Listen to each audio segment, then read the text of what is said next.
ঢাকা শহরে কিছুদিন আগে ভূমিকম্প হলো না, কয়েকবার ভূমিকম্প যে হলো, নরসিংদী হয়েছিল, নরসিংদী এখানে হয়েছে ভূমিকম্প। হ্যাঁ, আচ্ছা, ঠিক আছে,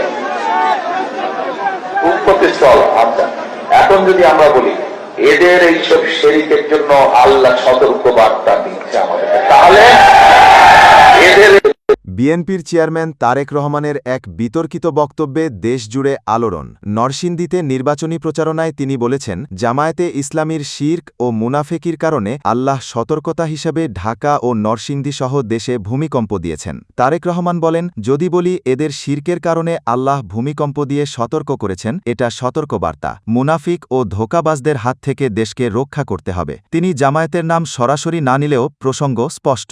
এ বক্তব্য সোশ্যাল মিডিয়ায় ভাইরাল হয়েছে।